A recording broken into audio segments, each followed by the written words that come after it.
Assalamu alaikum.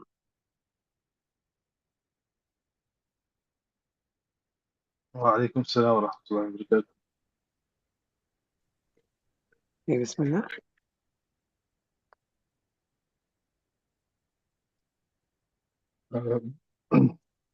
بسم الله الرحمن الرحيم. وذلك لأن الشرع جعل السرقة سببا لنوع من الأحكام، فإذا علقنا الحكم بما هو أعم من السرقة وهو أخذ المال الغير على طريق خفية، تبين أن السبب كان في الأصل معناه غير السرقة.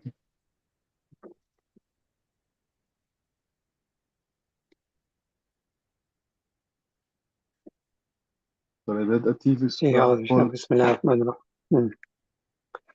بسم الله الرحمن الرحيم والحمد لله رب العالمين والصلاة والسلام على رسول الكريم. ربنا ظلمنا أنفسنا وإن لم تغفر لنا وترحمنا لنكونن من الخاسرين. رب اشرح لنا صدورنا ويسر لنا أمورنا واحلل عقدة من ألسنتنا يفقهوا أقوالنا.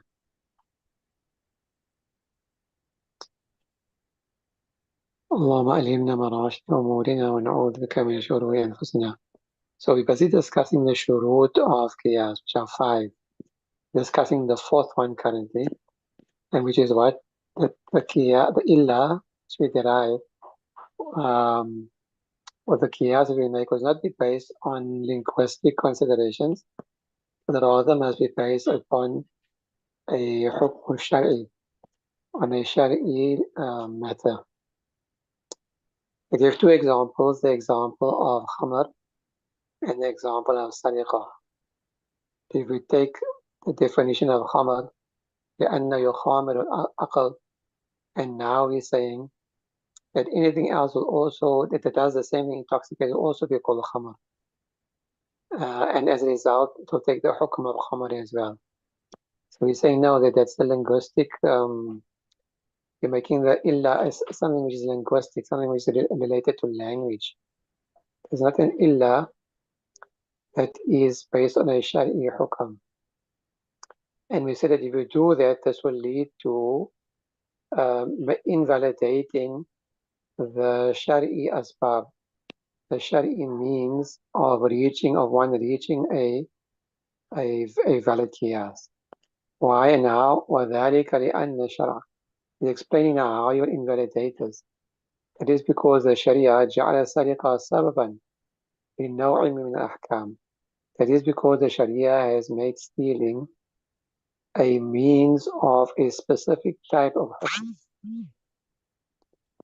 Right? So if a person steals, this is the hukm, that you will cut off his hand and so forth. فماذا علقنا الحكم فإذا علقنا الحكم بما هو أعم من السرقة. If we now suspend the hukam, connect the hukam to something which is much more broader than just stealing, meaning that we now attach the hukam of sariqah to nabash and to every other type of taking of other people's wealth.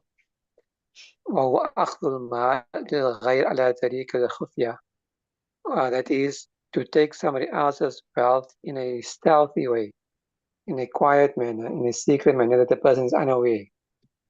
تبين أن السبب كان في الأصل معنى وغير سرقة. And then it will become apparent that the cause in the asal for the hukam was not sariqah, was something else. Right? So what he's saying here is that if you extend the hukam based upon the linguistic meaning to other types of theft, which is not sariqah as such, for example, stealing the kafan of a person. If you're going to do that and call a nabash a sariq as well, and as a result, his hand also has to be cut off, you are now overextending the meaning. You are broadening the meaning to an even greater extent that Sharia intended. Why? Because a nabash, whose wealth is he stealing? He's stealing a kafan, right? So who does that kafan belong to? You can't say the dead person because the dead person can't own anything. He's dead. You can't say, okay, it belongs to the waratha. If it belongs to waratha, what's it doing in the grave? It must be taken out. and given to them as part of the distribution of the estate. Understood? So if you're going to extend the hukam of sariqah or the meaning of sariqah to every such person where you find akhlu mal al-ghayl ala tariq al-khufya, the cause of theft or the reason why the Sharia has established sariqah, theft, and linked it to the hukam of cutting there, and that will be lost. You follow? Because now the definition of law no longer apply in this specific way. It will now be extended to any person that takes any person's wealth in any form of unmindful. So, for example, somebody pickpocket you, right? You're a thief, cut off your hand. Understand? Yeah. So many other types of theft will fall under the sariqah, which doesn't really fit the hukam, which doesn't really fit the definition. Understood? Sure. So in this way, the purpose of the law, the enactment of the law will be lost. The purpose of why the Sharia established and connected this particular law, this hukam, to a particular type of person will be lost. وكذلك جعلوا الشرب الخمر سببا لنوع من الأحكام. And in a similar way, the Sharia has made the drink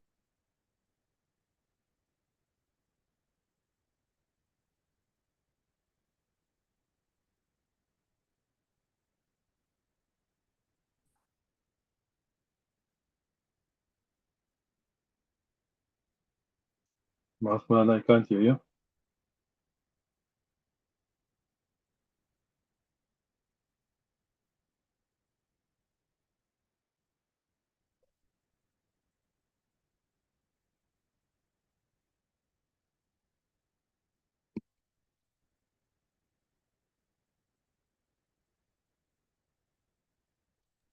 I think.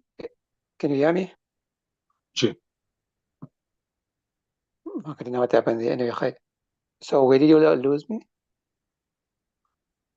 There, Moulana was still explaining from the if you make it more broader. For the khamar or the shurb al-khamar? She just by the starting of Shurb al-Khamr. Okay. So in a similar manner, if you were to now make, this is the second example, we mentioned two examples, sariqah and shurb al-khamar. So in the same way as you understood the sariqah, in the same way, if you were to make shurb al-khamar, the Sharia has made كذلك جعل الشرع.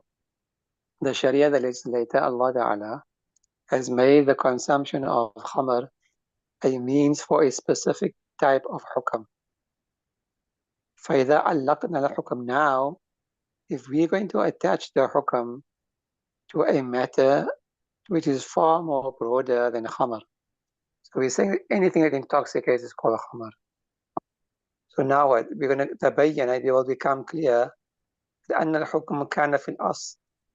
Become now clear that the hukam in the asal, in the original khamar, is actually connected to something other than khamar. So for example, we're saying no drugs and everything else because it intoxicates. So we can also call it khamar. So what outwardly drugs and khamar don't have anything in common. Besides the intoxicating factor, one is dry and one is wet, one is a liquid, one is a solid, and so forth. Okay. So now what will happen is it will become clear from the original that the original doesn't have actually a connection with doesn't have any connection with the drinking or the consumption of a liquid which causes you intoxication, but rather it is supposed to have been defined much more broader. So in this way, you are losing the essence of the intent of the Sharia. The intent of the Sharia will be lost. Understood? The intent of the Sharia was only for wine. The intent of the Sharia was the drinking of anything extracted from wine.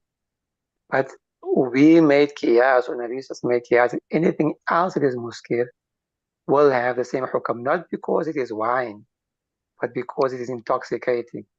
Okay. Okay? 是 ومثال الشرط الخامس. Now we go into the last شرط.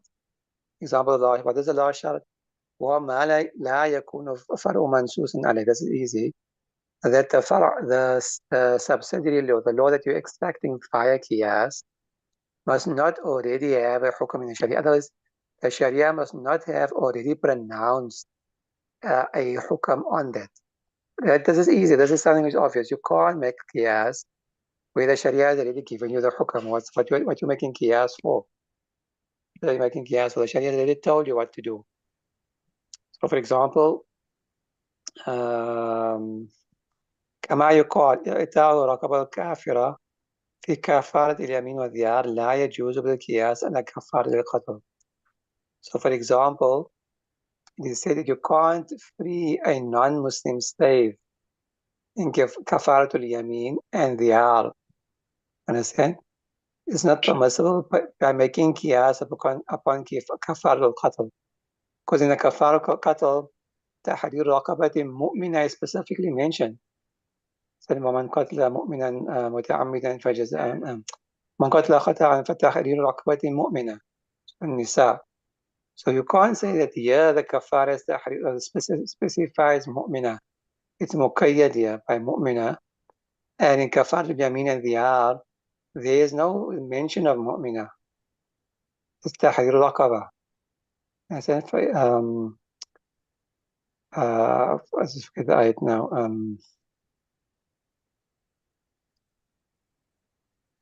Anyway, with this example came many times before. So in these two instances, kafaratul yamin and kafaratul dhiyar, there's no mention of mu'mina, the what you call the proviso, the condition of it, that the slave must be a mu'min. It's general. Any slave, Muslim, non-Muslim, male, female, doesn't matter. So you can't say no, the Sharia mentioned in that kafara, mu'mina, so that is extended to all types of kafarat where you must free a slave. Because you're making qiyas. So you can't do that. We say you can't do that. Because the Sharia has given us a specific ruling, mutlaq. The other two, you can't make it muqayyad by using another ayat which got nothing to do with diyar or kafaratul yamin. It's a completely different matter. ولو جامع المظاهر في خلال الإطعام يستأنف الإطعام بالقياس على الصوم. And similarly, you can't make qiyas that if a muzahir, a person who's made muzahara from his wife, or any other, this is where a person says, you are like the back of my mother or my sister, whatever, intending talaq. So a muzahir, if he has to have intercourse during the feeding of the 60 people, he has to restart the feeding, making qiyas upon Sawm. So as we did before, if a person who has made qiyas must either fast for 60 days in a row, and if he was to miss one fast, whatever reason, must restart from the beginning, from day one, till he completes 60 consecutive ones. But when it comes to it'am ta'am, the Quran doesn't say متتابعات, understand? فمن لم يستطيع فإطعام 60 مسكينا. There's no متتابعات or anything after it. Okay, so you can't say, okay, in the fast it said restart, so yeah, also restart. No, yeah, it's mutlaq, so we leave it mutlaq. If he was to feed 59 people, 58 people, and he had a relationship with his wife, he doesn't have to restart. He can just complete the remaining, a balance, whatever it might be. Okay, you can't make qiyas upon so, because that has a specific hukam, and this has a specific hukam. You can't make qiyas. The Sharia tell us what to do here, what to do there. ويجوز للمحسن أن يتحلل بالصوم بالقياس على المتمتع. And you can't make qiyas. Time now. Always off. Wait time. Yeah. Wait time. Why not? No? Someone talking? ما في if somebody's mic is on. Okay, ويجوز للمحسن, and it is permissible for the muhsin يتحلل, it comes out of ihram. Muhsin is a person who was prevented for going for Hajj. as was mentioned in the second juz instance, he has been prevented for completing his Hajj or his Umrah. So you can't make qiyas upon him that he can come out of his ihram by fasting, by making qiyas upon tamattu, which is mentioned thereafter. That if a person who's committed tamattu and is want to come out of his ihram for whatever reason, he must fast 10 days until Ashratun Kamila. But the person who is in ihsar, he must slaughter his sheep to come out of ihram. You can't say no, making qiyas upon a mutamatti. Mutamatti is that haji who performs both Hajj and Umrah. And he performs a Umrah first, comes out of Ihram, and then puts another Ihram for Hajj. So if he wants to come out of Ihram for whatever reason, and he doesn't have an animal to slaughter, he must fast 10 days, 7 days in the Haram and 3 days at home. You can't make qiyas upon one for the other because the Sharia has mentioned those two ahkam separately, and they've got nothing to do with each other. Okay? المتمتع إذا لم يصوم في أيام التشريق يصوم بعدها بالقياس على قضاء رمضان. And similarly, you can't make qiyas. It will be permissible for the mutamatти that if he doesn't fast during the 7 days during the days of Ishraq, Tashriq, sorry, the days after Eid, يصوم بعدها because he can fast after the days of Tashriq, making qiyas on the qadha of Ramadan.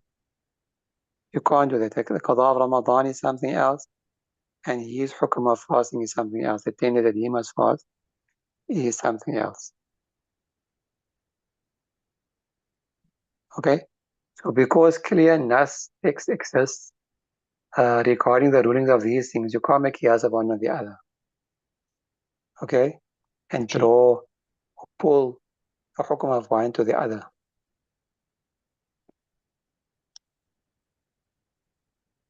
And that's all based upon the Shafi madhab, base. You can do that. Okay. Okay. The next chapter is a bit of a is called the Fasl al Qiyas al Shar'i. Chapter with regards to a Shar'i, meaning a valid Qiyas. But in reality, it's actually got to do with the Illah. Because the Illah is the most important rukn of Qiyas. Remember that we mentioned 4 arkan. The Makis alayk, and the Asal, the Fara', the Hukam, and the Illah. The Illah is that quality which is shared commonly between the Makis alayk, the Asal and the Fara', the Nas and the new incident for which you're trying to derive a masala. That's the illah, right? Is the binding factor, the common factor between the two. But now the thing is, how do you know what is an illah? How do we come to the illah? What are the conditions for the illah? And how do we know that this illah is a correct illah or not? It's just something that the ulama guess, just something that they think up on their own. How does it work? Understand? So this chapter is actually with regards to the illah. And in the other kitabs, this is actually one of the longest babs and the qiyas, one of the most important. Whole kitabs have been written according to Sheikh Ahmad Sharif, Hafidahullah. Whole kitabs have been written on this one subject alone because it's so important. Masalikul Illah is called. Okay? So it's a very, very important chapter. But here it's got it very short. But so it's actually the types of qiyas, types of illah. And to some extent, it explains how we extract the illah and how do we know that the illah that we have extracted is in fact correct or not. Because, for example, what is the illah for drinking wine? Khamar. Why is khamar haram? Is it because it's a liquid? Is it because it is a white color? Is it because it is intoxication? Is it because it comes in a bottle?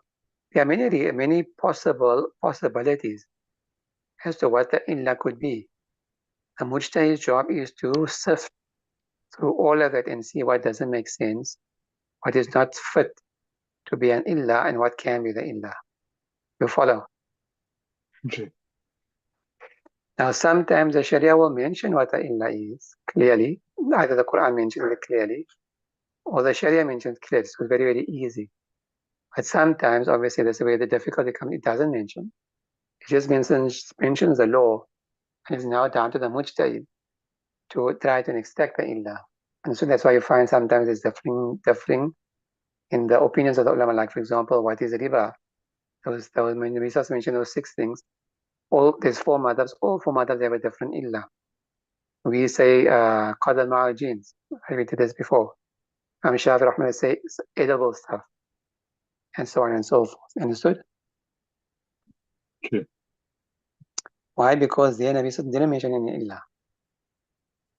So anyway, so sometimes the illah is also mansus alayhi, mentioned clearly, and sometimes the illah is not. And then that's where you have to now, obviously, with the mujtahid, the brilliance and the learning and the ijtihad mujtahid comes to the fore. That's why this is not everybody's job. Very, very difficult thing. And it's a very, very, how can I say, very, very arduous thing. And to extract the masala. Very difficult, very, very dangerous, obviously, for a person to play around or something like that. Because in reality, what you are saying is that this is the reason that Allah Ta'ala made this particular hukam like this. Understood? Why? Because at the end of the day, legislators only Allah, in hukmu illa lillah. Illa is not what's making the thing haram. No, Allah Ta'ala made it halal haram. The illa is merely a signpost to guide us to understand what the maslaha of the ibad, what the benefit is of Allah Ta'ala doing so that we can use that maslaha to extract other masail. In reality, Allah Ta'ala is the one who's making halal, haram, and so on and so forth. Understood? Sure. So this is not something to play around with, as many people unfortunately do today, and they still criticize the ulama of the past. They didn't know nothing, and we know this and we know that. Anyway, khair. So we'll try and start this tomorrow, inshallah. Probably Sure. take us a while. Okay, any questions? Anything you didn't understand? No, not at the moment, no. Okay, inshallah. جيد. Okay, سبحان الله وبحمده سبحانك اللهم وبحمدك نشهد أن لا إله إلا أنت نستغفرك ونتوب إليك.